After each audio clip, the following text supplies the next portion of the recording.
Now we'll deal with the nose. As I said before, the noses on a cheetah are black, very like a dog's nose, and therefore when they shine they'll give off a kind of blue tinge to the shine. So the best way to deal with this is to take a dark blue, and before we put any black on at all, we'll put an undercoat, if you like, of blue in the nose. We could leave it there, but that'll look a bit silly. So what we'll do instead, we'll take our black pastel and we'll start to glaze over that. Glazing simply means transparent layers of colour. So we'll give a soft glaze over the whole nose, and then what we need to do is just to deepen the shadow on the lower part of the nose, where it curves under, just around the nostril line. You don't have to draw the individual nostrils for this, just that separation between the highlight and the shadow will be sufficient. And then bring that down into the cleft of the top lip, sharpen the outsides, and just give it a little tweak with white on the left hand side where the sun's shining, so you've got a nice little shine there.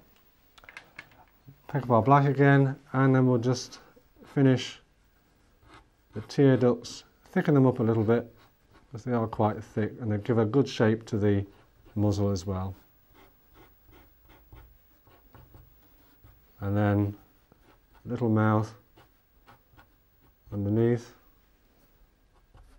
looking rather serious, and pop in a few little whisker marks here and there.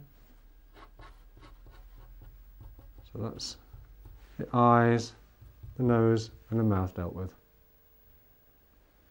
Now we've dealt with the details in the eyes, nose and mouth, what we need to do next is equally a very important part of the painting.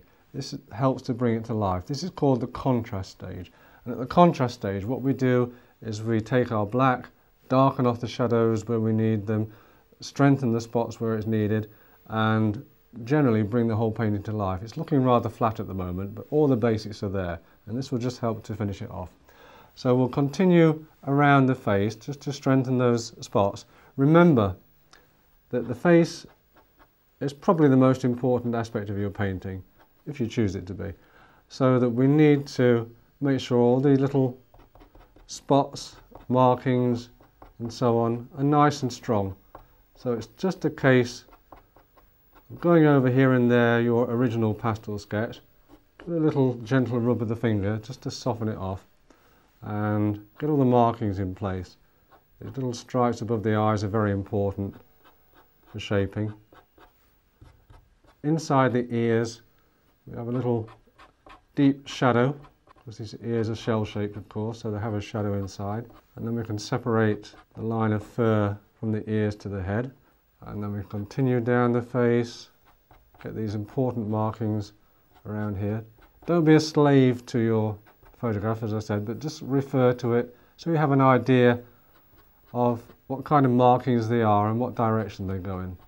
The neck is probably quite important as well, because that is a strong feature of the cheetah. And we'll make sure that we get these flecks of dark spotty fur quite strong again at this stage. We'll just get the spots on the front legs a little bit stronger. You notice now how these initial colours that we put down are starting to become more subdued now, which is exactly what we want. We want it to be nice and soft. So that's the idea of putting those layers of colours down first on top of your initial drawing, and then going back with the black just to strengthen the bits that have become a little bit too subdued, a bit too blurry. So you can see how good it is to shape the whole of the animal just by careful placement, careful directioning of the spots, making sure you vary the size and the shape according to whereabouts they are on the body. And down to the paws again. Again, you don't need to worry too much about detail, just get the general shape of the paws, maybe a couple of little claws in front, and just let it fade out into what would be the grass. Gentle little strokes here and there. And that's that. So finally, to complete our painting and complete our contrast stage is white. Now we haven't used any white so far. White should generally be reserved for the contrast, just to highlight the important parts. So again, we'll go back to the head and the face, and we'll just pop some little gentle strokes of white on these highlighted areas. The areas that we had in that Naples yellow in the underpainting, those are the key areas.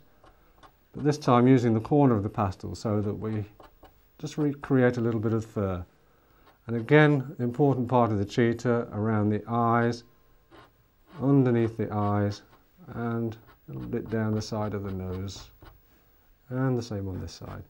Underneath the eyes, down the side of the nose, and around the side of the face. All this really does help to bring the face forward. And then we can suggest some highlights on the top of the head, around the side of the head. Move into the ears. So the right hand side of the ears and inside the ears. Put some highlights, some individual hairs if you like inside the ears.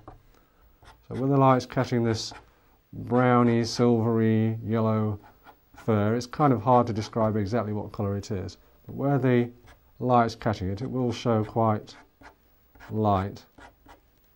So the side of the legs, that gives a shape to the leg, and it also helps it to stand off the paper too. Again, down the back leg, this is catching a lot of light on this side again, so just use your white to emphasize that. And the chest, so the chest underneath needs some white to separate it from the back leg. So just concentrate more or less on the outside of the legs and the shoulders, just to help to emphasize that shape. And then finally, the lovely white highlights to that silvery fur, scraggy, shaggy fur in the crest of the neck. So flick it upwards, be bold. Try to practice holding your pastel at different angles so you can get these varying strokes. Sometimes you need to push up, sometimes you need to pull up, and vary your angles as well. And again, if you vary the angle of your stroke, you'll get some variation in natural looking fur. So the last bit to finish off is around the muzzle, a little highlight underneath the nose, on the chin, and then finally take the sharp corner of your white pastel and confidently just lay in a few whiskers each side. Just flick them like that. So you've got a final little stroke to your cheetah, and there we are. Well, I hope you found this demonstration useful.